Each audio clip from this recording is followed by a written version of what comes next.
I love that it says it right there. So one of the things that I really like about this one, you get the sense of the change of harmony. The original is in major. That is the original Caro mio ben is in major. Sounds a little bit like this.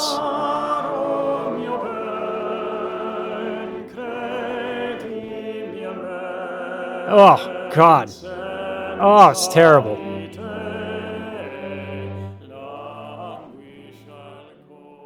I don't want to talk about how flat that was here and there, okay?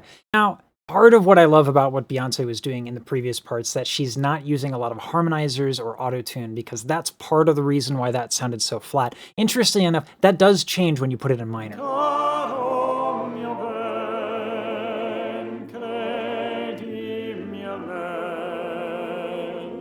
A little bit more tolerable. Also, I did go flat. I'm not going to sit here and pretend that that didn't happen, but we got a deadline. So that's a big change to go from major to minor. Thanks, Beyonce. That makes it interesting.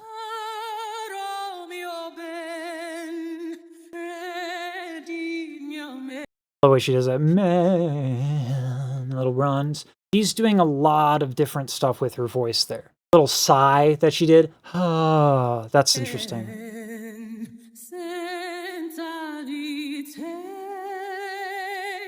Ooh, I love that. She grows with that a little bit. And then she also did that sigh again. Oh, that sigh is actually very idiomatic of Italian opera singing, but I digress. Ooh,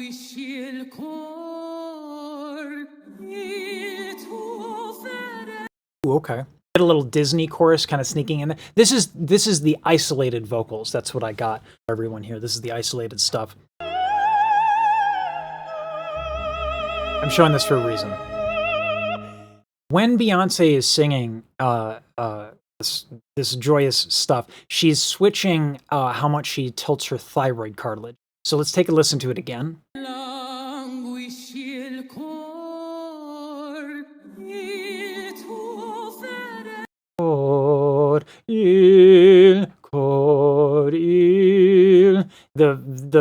The extent that she tilts the thyroid cartilage is actually quite significant. Let's talk about why. This is the thyroid cartilage. When we sing in opera, what we generally do is we add a lot more tilt. That gives us that depth of sound. Il tuo fedele.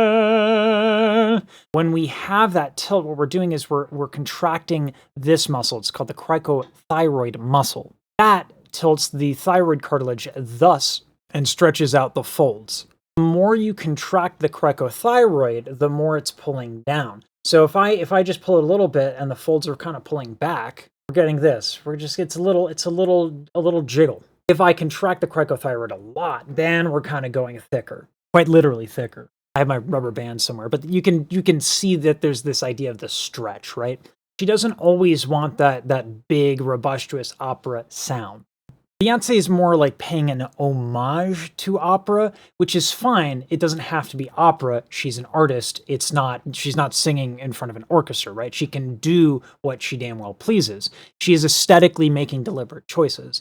But I wanted to show you the difference between that and getting into these little nuances.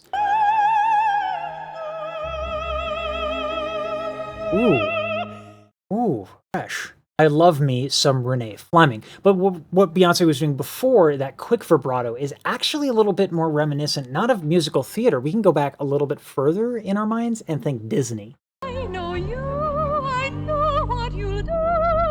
You love me at once. Ooh, swell. And there are, it's worth saying, classical singers like Maida Robin who have that bird-like quality to their vibrato. But I digress.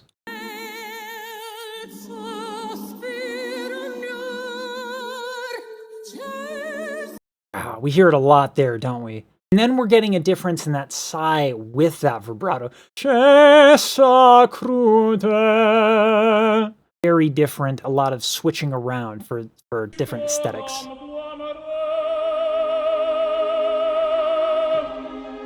Why am I bringing up the Pav? Why am I bringing up the Pavarotti? There's a reason. What she is doing also is she's She is controlling the airy epiglottic sphincter.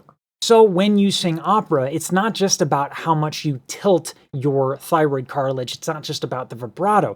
There is a quality that you have to introduce in order to project over the orchestra and go up high while doing all this chicanery and balderdash. When we sing opera, when we do that thyroid cartilage tilt, we're bringing the larynx down.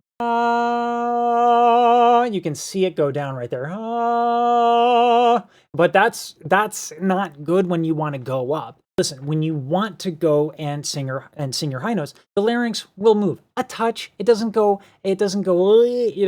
you off, but it does go up a little bit. If you're contracting your cricothyroid muscles and bringing the thyroid cartilage down, you are kind of preventing yourself from going up. And so a very essential part of singing opera, not only to project over the orchestra, but also to ascend at all with these qualities, is to contract what are called the airy epiglottic muscles. Now, these exist on both sides. I just took one away so you could see it. These contract and form a sphincter of their own. So that's why I was playing the pav.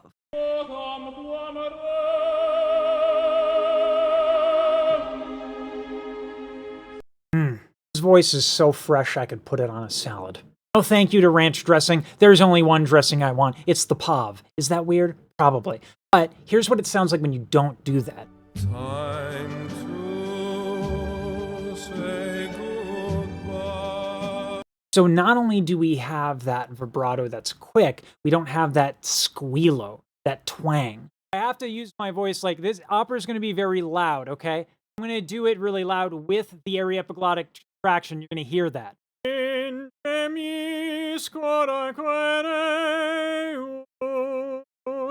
The audio might have come in and out a little. Lemon water. Not a good idea. The audio might have come out a little in and out there, but like that squealo is there and it sounds brighter. Now, if I do that same ingemisco without the squealo, I don't even need to turn down the mic. It's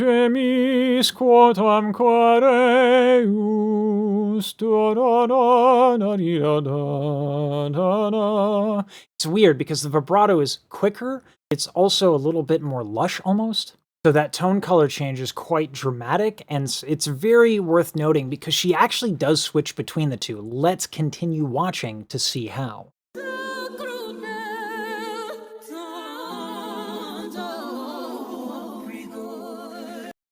Those harmonies. She actually does it in some of the harmonies. Being able to go back and forth between the two takes a little bit of know-how. She's not basic, this Beyonce person we speak of.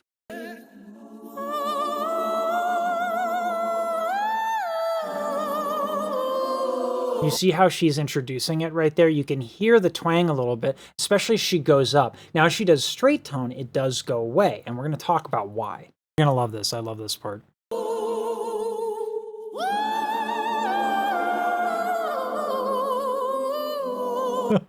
This is the power of being able to switch between a lot of the idioms of different genres, right? You get that vibrato, that chonkiness from the opera style, right? And then the brighter vowel, squealo, that's a higher operatic sound, but it's not totally idiomatic of opera because she chooses a brighter vowel, which gives us the wah. Then she goes down and there's a hoo with the quick run. If you're singing classically, you can't do that because the thyroid cartilage stretches the folds out so they don't move that easily. So you actually need to untilt in order to go hoo. Let's do an example of, I'll start out with the meme, right? If I, there's a bunch of different techniques you can use if you're not singing opera. If I do like, oh my God, I can use the jaw movement to kind of shake things a little bit. And that'll give me an articulation for the different runs. However, if I'm saying classically, I have to make bigger, larger movements that impact the vocal folds. This is how I would do it for classical.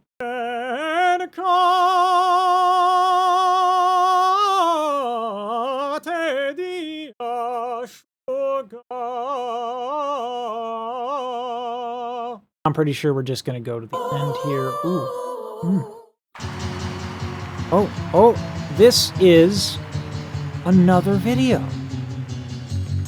On this channel, we cover a lot of different videos. So if you're watching this video right now, you should subscribe because if you do, you'll be able to watch Ya Ya and other videos technically watch them without subscribing, but if you do, you get cool points, which you can purchase with cool points. I don't know, possibly sunglasses, the ability specifically to wear them indoors. So subscribe.